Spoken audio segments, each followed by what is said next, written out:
Here we are back again on Thursday, March 16th, and I'm going to read the third section to compensate for being so far behind. Maybe I'll do two tomorrow, so make up for being so behind. Okay, chapter 48. Now that she picked a day to do her death, life went on much the same for Luana as it had before, except now she had the courage to carry on because she knew her suffering would soon end. She was happy. Today she picked up the empty popcorn bags from the den. Her grandson never put anything in the garbage in his life. It was one trait that she used to push her button, but not today. She was on the final countdown week. She's going to switch the TV off, which of course she had left on until she heard the news item about the Canadian woman being charged for terrorism. She stopped and turned the report out. What were they saying about suicide? Oh, there was a website. She walked across the room to the computer on the desk and keyed in the address, clicked on the site. She searched until she found the interviews and the news story between Dr. Lightman and Dr. Calvin Kaplan on suicide. Finishing that, she moved on to Dr. Lightman's blog. Here she discovered a suicide tag in the topics on the side. She read from the group's site. Why Kabbalah? Why now? Today, many people believe that humanity's progress is approaching a dead end. Our past hopes for a better life, happier life through scientific and social progress, have been overshadowed by a growing pessimism over what seems to be an impasse. We see that more and more people in the world are able to find fulfillment. Once we thought of ourselves as making great leaps forward, believing we were making substantial progress, but now we appear to be facing some kind of a wall. Humanity seems to be plunging into depression, suicide, and drugs abound. People are trying to disengage themselves from the world and suppress their feelings. Terrorism and a rapid upsurge in natural disasters are symptoms of a global crisis. All these states are leading humanity to one fundamental question: what is the meaning of life? Many people have already begun searching for the answer to this question. This becomes evident if we consider the vast increase in spiritual seekers over the last 20 years. The end. That was the end of that, what she read. Loanna knew that life had no meaning. Everything was random chaos. It must be this way or life would be different. Her own mother had died bringing her into the world, and she'd buried two of her own children before they were 2 years old, and two who survived had been affected by the medication she was on during pregnancy. One was consigned to a life on crutches, the other was in a wheelchair.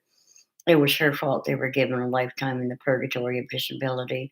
Her husband had tried to be a good man. He did his job as a minister very well, fairly well.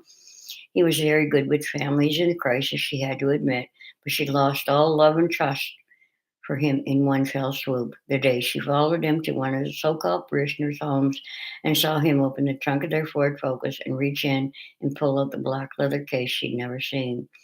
She went home and waited until he returned and came into the kitchen and announced he was going to have a shower before supper. When he went into the bathroom, she went out to the trunk of the car, pulled out the case, and examined it. It had a combination or would open with a small key. She went back into the kitchen and retrieved his car keys and returned and opened the case. What she saw inside made her stagger, gasp, and retch. Inside the case was a kit of tools used for human torture, as well as a small instruction booklet of how to pictures. There were enema kits, nipple clips, cock rings, all shapes and sizes of dildos, alcohol, candles, even a small device for delivering electric shock to select body parts of the anatomy. And then came the part that had gagged her, a digital camera with a video of her husband having these devices applied to him. She was trying violently not to vomit when she heard a sound and looked up. There was a son on crutches standing beside her husband, staring at her. She dropped the camera and ran past both of them into the house, into the toilet, where she lost the contents of her stomach. Her online gambling had been reaching a dangerous level before that day, so she couldn't honestly blame the financial crisis on her husband's behaviors, but she did. That day she gave up. She knew that whatever she had ever believed about the man she had married out of high school was wrong, had to be real. How could he have done the things she saw in that video? She had surrendered all hope that there was a God, any heaven or hell. We came from nothingness and would return to it. If she ever questioned the existence of God before, learning about her husband's peculiarities, the question was solved once and for all. Despite this hardness, she kept reading. At the end of the 20th century, humanity will start asking about the meaning of life, and the answer to that question is hidden in the ancient science of Kabbalah, can only be revealed in our time precisely because of these challenging circumstances. The science of Kabbalah has been concealed over the millennia for this very reason. People were not ready for it and did not need it. But in recent years, its appeal has risen dramatically. Many have taken up Kabbalah studies, curious as to what it can give them. Once a person realizes that Kabbalah answers a question about the meaning of life, he or she no longer feels intimidated by it and begins to actively engage in studying it.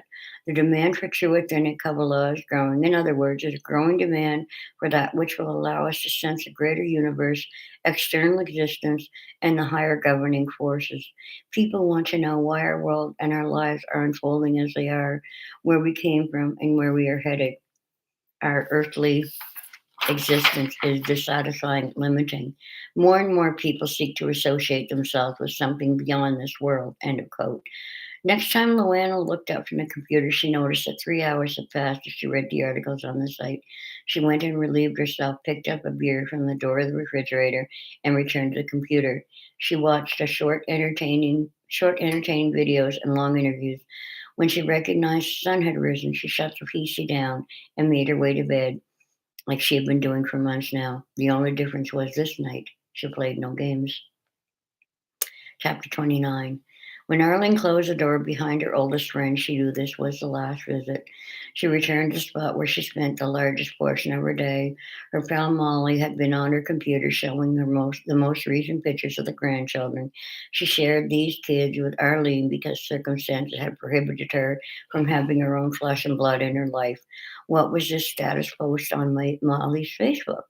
What was this meaning of life? Come on, for real?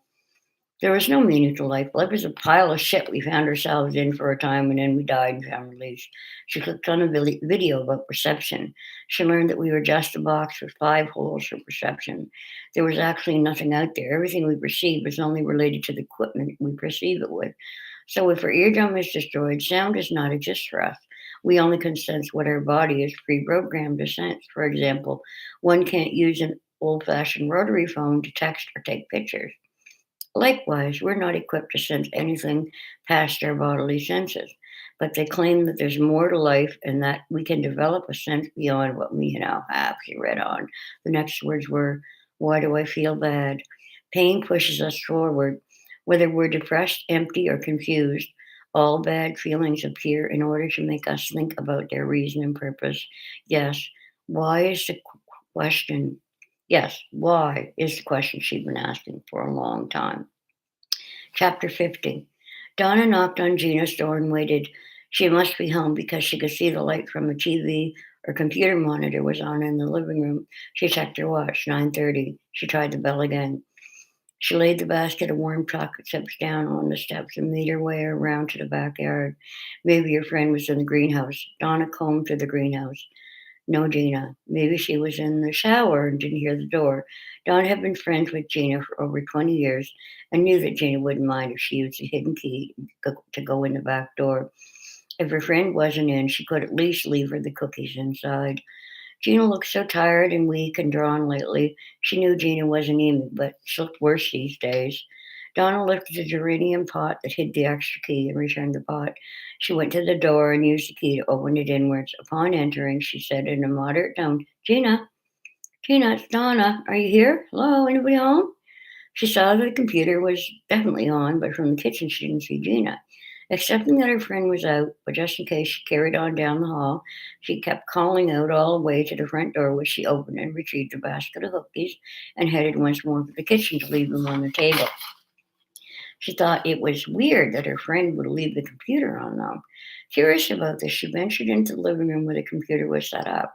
She was halfway across the room before she smelled something foul. It smelled like crap, real crap.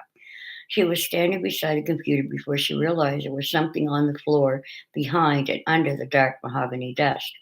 Her mouth went dry and her breath caught in her throat. It was her friend. It was Gina. She swiftly kneeled and checked the cold neck for a pulse, knowing in her heart there would be none. She rose and picked up the phone off the desk and calmly called 911. She walked across the room and looked out the picture window she had looked in and seen the lights of the monitor through.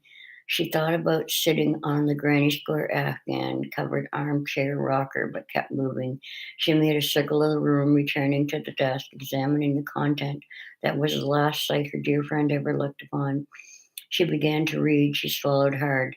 Here was a stream of messages she had sent and received in her last hour, a suicide site. These notes were between Gina and a group of people who were committing suicide. God, the stink. She gagged, then clamped her hand over her nose. It was then she saw the syringe on the floor, slightly under the desk. She'd seen enough CSI shows to know not to touch it. So now she decided to go out into the kitchen away from the sight and smell.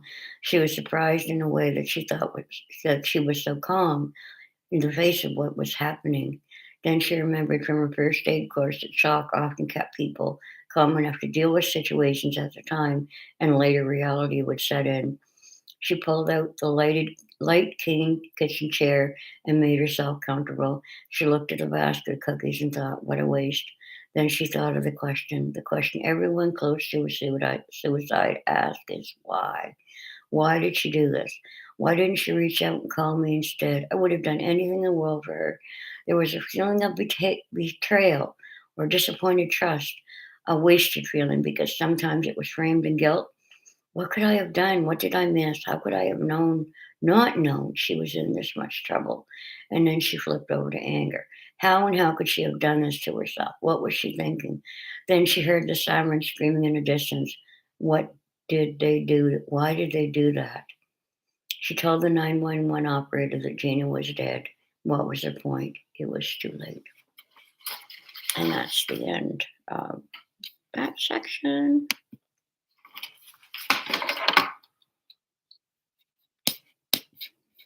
And stream.